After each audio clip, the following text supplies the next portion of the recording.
No dia do casamento da minha irmã em Lisboa, eu nunca imaginei que um simples olhar para o André mudaria tudo para sempre. Mas quando comecei a chorar descontroladamente diante de todos os convidados, os parentes me chamaram de exagerado e o caos estava apenas começando. O sol de junho batia forte na igreja antiga perto do Tejo, as flores brancas decoravam cada banco e o cheiro de incenso misturava-se com o perfume das mulheres elegantes. Eu, Pedro, estava ao lado da minha mãe, tentando manter a compostura como sempre fizera nos últimos 28 anos. André, meu melhor amigo aos olhos de todos, sentava-se 2 filas atrás, com o terno cinza que eu mesmo escolhera para ele na loja da Rua Garrett. Ninguém sabia que, na noite anterior, tínhamos passado horas abraçados no meu apartamento em Alfama, sussurrando planos para um futuro que ainda parecia impossível. A cerimónia correu perfeita até o momento em que o tio Manuel, com a voz alta de quem já bebera 2 copos de vinho do Porto, se aproximou de mim durante o aperitivo e disse em tom de brincadeira: "Tu e o André parecem 2 pombinhos, mas pelo menos um de vocês devia arranjar uma mulher de verdade, não é? Homens como vocês ficam sozinhos por escolha." O riso dele ecoou e eu senti o peito apertar como se o mundo inteiro tivesse parado. Não era a primeira vez que ouvia comentários assim, mas naquele dia, com André tão perto e o meu coração tão cheio de medo e amor, algo dentro de mim quebrou. As lágrimas vieram sem aviso, quentes e rápidas, e eu não consegui parar. "Para com isso, Pedro, estás a fazer cena", gritou a tia Sofia, puxando-me pelo braço. Os olhares viraram-se todos para mim. André levantou-se devagar, o rosto pálido, mas ninguém notou o tremor nas mãos dele. A minha irmã, a noiva, parou no meio do brinde e olhou-me com uma mistura de pena e irritação. Eu queria explicar, dizer que não era drama, que era o peso de anos escondendo quem eu era, mas as palavras não saíam. Só conseguia chorar mais. O pai aproximou-se, voz baixa e firme: "Vamos para fora, filho, não estragues o dia da tua irmã." Saímos para o jardim da igreja, o vento quente do rio trazendo o cheiro de sardinhas assadas de algum restaurante próximo. André seguiu-nos em silêncio, como sempre fazia quando eu precisava dele sem que ninguém percebesse. Ali, entre as roseiras, o tio Manuel ainda ria baixinho: "Rapaz, estás a exagerar por causa de uma piada. Cresce." Eu olhei para André e, pela primeira vez, não desviei o olhar. Foi nesse momento que soube que o mal-entendido acabara de abrir uma porta que eu nunca mais conseguiria fechar. A recepção continuou, mas eu mal toquei na comida. Sentia os olhos de todos sobre mim, julgando-me como o primo dramático que roubara a atenção da noiva. A mãe tentava sorrir para os convidados, mas eu via a preocupação nos seus olhos. André sentou-se ao meu lado à mesa, os nossos joelhos tocando-se por baixo da toalha branca, um toque escondido que era o único consolo naquele dia. "Estás bem?", murmurou ele quando ninguém olhava. Eu assenti, mas por dentro tudo girava. Como explicar que aquelas lágrimas não eram exagero, mas o grito silencioso de quem amava um homem e tinha medo de perder toda a família? A noite caiu sobre Lisboa, as luzes do castelo de São Jorge iluminando o céu, e eu soube que o dia seguinte traria perguntas que eu não podia mais evitar. A viagem de regresso ao apartamento foi silenciosa. André dirigia o carro alugado, as mãos firmes no volante, enquanto eu olhava pela janela as ruas estreitas de Alfama. "Eles não entenderam nada", disse ele por fim. "E se eu contar?", perguntei, a voz ainda rouca de choro. Ele não respondeu logo. Só apertou a minha mão quando parámos num semáforo. Naquela noite, deitados na cama estreita, com o som distante do fado vindo da rua, decidimos que talvez fosse hora de parar de esconder. Mas o preço, eu ainda não sabia quanto seria alto. O mal-entendido da cena no casamento tinha acabado de plantar a semente de uma mudança que abalaria tudo o que eu conhecia. A manhã seguinte chegou com um telefonema da mãe. "Pedro, precisamos de falar. Vem jantar connosco esta semana." A voz dela era calma, mas eu conhecia aquele tom, era o mesmo que usava quando eu era adolescente e chegava tarde de casa. André preparava o café na cozinha pequena, o cheiro de torradas enchendo o ar. "Vai sozinho ou queres que eu vá?", perguntou ele, os olhos castanhos cheios de preocupação. Eu escolhi ir sozinho, achando que seria mais fácil. O apartamento dos pais em Belém ainda tinha as mesmas fotos da infância nas paredes, eu e a minha irmã no parque, eu no futebol da escola, sempre sorrindo como se tudo fosse perfeito. O pai abriu a porta, o rosto sério, e sentou-me na sala de estar. "O que foi aquilo no casamento, filho?" "A tia Sofia disse que estavas a fazer teatro para chamar atenção." Eu respirei fundo. As palavras que ensaiara a noite toda saíram trêmulas. Não era teatro, pai. Eu amo o André. Não como amigo. Como homem. O silêncio que se seguiu foi mais pesado que qualquer grito. A mãe levou a mão à boca, os olhos arregalados. O pai levantou-se, andou até à janela e ficou olhando o mosteiro dos Jerônimos ao longe. Isso é uma fase, Pedro. Tu sempre foste sensível, mas isto é exagero. Não podes destruir a família por causa de uma confusão. Eu tentei explicar, contar como nos conhecemos na universidade, como o amor cresceu devagar, como o medo me consumia todos os dias. Mas cada frase era recebida com um "estás a exagerar outra vez". A mãe chorou baixinho. O que vão dizer os vizinhos? E a tua irmã? Ela acabou de casar. Saí dali com o coração partido, mas também com uma estranha leveza. Pela primeira vez, tinha dito a verdade em voz alta. André esperava-me no café da esquina, o mesmo onde costumávamos estudar juntos anos antes. Quando lhe contei, ele abraçou-me ali mesmo, na rua, sem se importar com os olhares dos turistas. Vamos enfrentar juntos, disse ele. Mas a família não parou. No dia seguinte, a irmã telefonou, voz fria: Pedro, o tio Manuel contou a toda a gente que fizeste cena no meu casamento. Agora a sogra dela acha que és instável. Como pudeste? Eu senti a raiva crescer. Não era instabilidade, era amor reprimido durante anos. Decidi então falar com o meu melhor amigo de infância, o Carlos, que trabalhava numa agência de publicidade no Chiado. Ele sempre fora aberto, mas quando lhe contei, o rosto dele mudou. Estás a brincar, não estás? Tu e o André. Isso vai destruir a tua carreira, Pedro. Os clientes são conservadores. A traição veio devagar. No dia seguinte, um colega de trabalho ligou-me dizendo que o Carlos comentara: o Pedro anda a fazer drama gay. O mal-entendido inicial transformava-se em fofoca de escritório. Eu cheguei a casa exausto, André cozinhando massa simples, e chorei novamente, mas desta vez de raiva. Talvez eu deva ir embora por uns tempos, sugeri. Ele abanou a cabeça. Não foges. Lutamos aqui, em Lisboa. Naquela semana, comecei a escrever num diário tudo o que sentia, as noites de medo, as manhãs de esperança. O André lia em silêncio, depois beijava-me a testa. Pequenos gestos que me davam força. Mas o pai telefonou outra vez: vem jantar domingo. Vamos resolver isto como família. Eu fui, mas levei o André comigo. Quando entramos juntos, o ar ficou pesado. O pai olhou para nós dois e, pela primeira vez, não gritou. Só disse: senta-te. Vamos ouvir. Foi o começo de uma conversa longa, cheia de lágrimas e silêncios, mas também de perguntas honestas. Eu vi, pela primeira vez, que o mal-entendido da cena no casamento tinha aberto uma porta que ninguém conseguia fechar. Os dias seguintes foram um turbilhão. No trabalho, na agência de marketing perto da Avenida da Liberdade, os olhares mudaram. Alguns colegas sorriam com cumplicidade, outros desviavam o olhar. O Carlos, o antigo amigo, evitou-me durante uma reunião importante sobre uma campanha para uma marca de vinho do Douro. Quando finalmente o confrontei no corredor, ele murmurou: eu só estava preocupado contigo, Pedro. Não queria que perdesses clientes. Mas eu sabia que era medo dele próprio. André, que trabalhava como designer freelance, começou a receber menos encomendas depois de um cliente comum descobrir através do Carlos. É o preço da verdade, disse ele uma noite, enquanto víamos o pôr do sol do mirador da Senhora do Monte. Nós dois sentados no banco de pedra, as luzes da cidade piscando lá embaixo.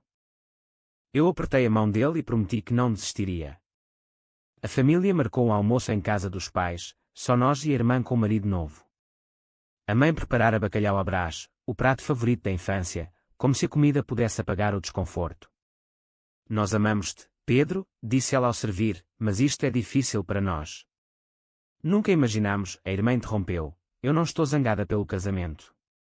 Estou zangada porque escondeste durante tanto tempo. Parecia que não confiavas em nós. Eu expliquei que o medo de perder todos era maior que qualquer outra coisa. André falou pouco, mas quando o pai lhe perguntou diretamente: e tu, André, o que queres do meu filho? Ele respondeu com calma: quero o que qualquer pessoa quer, uma vida honesta ao lado dele. O silêncio que se seguiu foi diferente, não hostil, mas pensativo.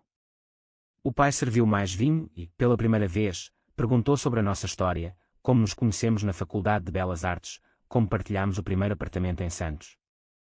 Pequenos detalhes que humanizavam tudo. Mas a tia Sofia telefonou no dia seguinte, voz irritada: estás a influenciar o teu irmão mais novo com essas ideias, Pedro. Ele agora pergunta se também pode ser assim. Eu senti o peso da culpa, mas também a força de não me esconder mais. Decidi então participar num grupo de apoio LGBT em Lisboa, num centro comunitário perto do Bairro Alto. Lá conheci outros homens com histórias semelhantes, um professor que perdera o emprego, um comerciante de vinho que escondia o namorado há 15 anos. As conversas profundas ajudaram-me a ver que o meu exagero no casamento fora apenas o primeiro passo de uma longa caminhada. André juntou-se a mim numa das sessões e, pela primeira vez, falou em público sobre o medo de ser rejeitado pela própria família no Porto. Voltámos para casa de mãos dadas pelas ruas estreitas, o fado tocando num bar próximo. Mas o teste maior veio quando o pai me chamou para uma conversa só nós dois. Eu cresci noutra época, filho. Em Trás-os-Montes, isto era impensável. Mas vejo-te feliz com o André e talvez eu precise de aprender. Foi a primeira rachadura real na parede de preconceito. Eu abracei-o ali mesmo, na cozinha antiga, e senti que o mal-entendido inicial começava a transformar-se em ponte. A irmã telefonou depois: desculpa pelo casamento. Quero conhecer melhor o André. Vamos jantar todos juntos. Pela primeira vez em semanas, dormi sem pesadelos. Mas Lisboa ainda tinha mais surpresas guardadas. O verão avançava quente sobre a cidade, e com ele vieram novos desafios. Na agência, um cliente importante cancelou o contrato depois de ouvir rumores sobre o designer gay que faz drama. O chefe chamou-me ao gabinete com vista para o Parque Eduardo VII e disse, sem número rodeios: Pedro, não é pessoal, mas a empresa precisa de imagem conservadora. Talvez seja melhor tirares umas férias. Eu saí dali com a carta de demissão na mão, o coração acelerado. André esperava-me no café habitual, e quando lhe contei, ele simplesmente sorriu. Então criamos o nosso próprio caminho. Decidimos juntos montar uma pequena agência freelance, trabalhando de casa, com projetos que pudessem escolher. Mas o dinheiro apertava e o pai, ao saber, ofereceu ajuda discreta: não é caridade. É família. Aquele gesto pequeno significou mais que qualquer discurso. A mãe começou a convidar-nos para almoços de domingo, perguntando timidamente sobre a nossa vida cotidiana, como dividíamos as tarefas, como planeávamos viagens. Pequenas perguntas que mostravam que o mal-entendido da cena no casamento abrira espaço para diálogo. Um dia, a tia Sofia apareceu sem aviso no nosso apartamento em Alfama, com um bolo de arroz na mão. Eu errei no casamento, admitiu, sentando-se na sala apertada. Pensei que estavas só a chamar atenção. Mas vejo agora que era amor verdadeiro. Eu abracei-a, lágrimas nos olhos, e André serviu chá como se fizesse parte da família há anos. A irmã organizou um piquenique no Parque das Nações, com as crianças do marido brincando à volta.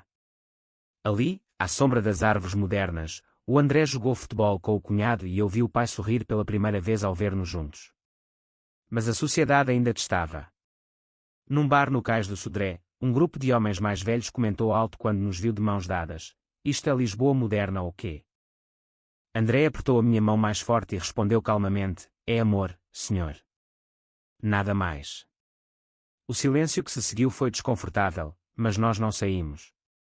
Naquela noite, de regresso a casa, conversámos sobre o futuro, talvez mudar para o Porto, onde a família dele era mais aberta, ou ficar e lutar em Lisboa. Decidi então fazer algo maior, escrever um texto para um jornal online português sobre a minha experiência, sem nomes, apenas a história do mal-entendido que mudara tudo. Quando publiquei, as mensagens chegaram aos montes, homens gays de todo o país contando histórias parecidas, famílias a questionar preconceitos. O pai leu o texto e telefonou: estou orgulhoso, filho. Nunca pensei dizer isto, mas estou. A mãe chorou ao telefone: tu não eras exagerado. Eras corajoso. O André, ao ler, abraçou-me e disse: agora o mundo inteiro sabe o que eu sempre soube. Mas o teste final veio quando o irmão mais novo, de 16 anos, confessou em casa que também sentia coisas por um colega da escola. O pai ligou-me em pânico: o que faço agora, Pedro? Eu fui até Belém, Sentei-me com ele e expliquei que o amor não escolhe idade nem género.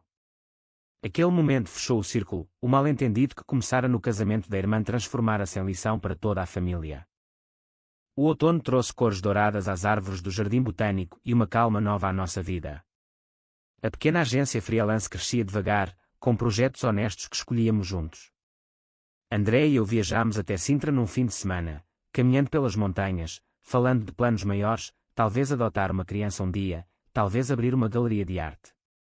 Lisboa parecia mais acolhedora agora, com as ruas cheias de gente que já não nos olhava estranho.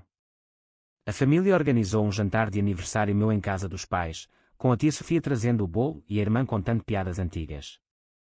O pai ergueu o copo, ao Pedro e ao André. A família que aprendemos a ser. Foi simples, mas profundo. O Carlos, o antigo amigo, apareceu um dia no escritório improvisado em casa, pedindo desculpa. Eu tinha medo do que os outros pensavam. Mas vi o teu texto e percebi que errei. Nós perdoamos, porque o crescimento também inclui isso. Mas o verdadeiro teste veio numa viagem familiar ao Douro, onde o tio Manuel nos recebeu na Quinta de Vinho. No primeiro jantar, ele pigarreou e disse: eu chamei-te exagerado naquele dia, Pedro. Estava errado. O amor é o amor. André e eu caminhámos pelas vinhas ao pôr do sol, de mãos dadas, e eu senti que o círculo se fechara. De regresso a Lisboa, escrevi mais textos, participei em eventos comunitários e vi o André florescer como artista, expondo quadros inspirados na nossa história numa galeria do Bairro Alto. A mãe começou a ligar regularmente só para perguntar como estão os meus 2 filhos. A irmã incluiu-nos nas festas de família sem hesitação. Um ano depois do casamento, no mesmo jardim da igreja, organizámos uma pequena cerimónia simbólica, só família e amigos próximos. Não era legal, mas era nosso. Ali, rodeados de roseiras, trocámos anéis simples e promessas verdadeiras. O pai chorou abertamente e a tia Sofia aplaudiu mais alto que todos. O mal-entendido que começara como cena transformara-se em celebração. Hoje, olhando para trás, vejo que cada lágrima, cada palavra dura, cada escolha difícil nos levou até aqui. André e eu continuamos em Lisboa, construindo uma vida onde o amor não precisa de se esconder. A família cresceu connosco, a sociedade mudou um pouco mais, e eu aprendi que às vezes ser exagerado é apenas ser humano. A vida seguiu o seu ritmo natural, com dias de trabalho criativo e noites tranquilas em Alfama. Mas o passado ainda aparecia de vez em quando, uma mensagem de um primo distante questionando aquela coisa do casamento, ou um vizinho novo que olhava estranho quando nos via juntos. André lidava com tudo com a mesma calma de sempre, lembrando-me que o crescimento vem devagar. Um dia, recebemos um convite inesperado. O tio Manuel queria que ajudássemos a organizar uma festa na Quinta do Douro para celebrar os 70 anos dele. A família inteira estaria lá, incluindo parentes mais conservadores do norte. Eu hesitei, mas André disse: é a nossa oportunidade de mostrar que mudamos tudo. Chegámos ao Douro sob um céu azul profundo, as vinhas verdes estendendo-se até ao rio. A festa foi simples, música tradicional, vinho da casa e risos. Quando chegou a hora dos discursos, o tio Manuel chamou-me ao microfone improvisado. Há um ano, chamei o Pedro de exagerado. Hoje, vejo que ele me ensinou o que é coragem. O aplauso foi genuíno. Depois, André e eu dançámos juntos pela primeira vez em público, um slow ao som de uma guitarra portuguesa. Ninguém desviou o olhar, alguns até sorriram. Na viagem de regresso, o pai telefonou: estou feliz por vocês. A família agora é maior. Em Lisboa, continuamos a nossa rotina, mas com uma paz nova. Eu publiquei um último texto, contando como um mal-entendido no casamento mudara o destino de todos. As respostas vieram de todo o país, histórias de pais que aprenderam, filhos que se libertaram. André expôs uma série de quadros sobre o abraço que mudou tudo, e a galeria esgotou em dias. Uma noite, sentados no terraço com vista para o Tejo, ele perguntou: achas que valeu a pena todo o sofrimento? Eu respondi sem hesitar: cada lágrima nos trouxe até aqui. O vento quente de outono trouxe o cheiro do rio e eu soube que a jornada não acabara, só se tornara mais leve. A família marcava agora encontros regulares, a irmã trazia as crianças para brincar connosco, a mãe enviava receitas para os 2. Até o Carlos se juntara ao grupo de apoio, contando a sua própria história de aceitação. Lisboa, com as suas colinas e luzes eternas, testemunhava o nosso crescimento. Eu, que um dia chorara acusado de fazer cena, agora sorria ao ver como aquela cena salvara todas as relações que importavam. O André segurou a minha mão e, pela primeira vez em anos, não senti medo nenhum. É verdade ou falso que o mal-entendido público sobre amor gay em Portugal sempre leva a uma mudança positiva nas famílias e na sociedade?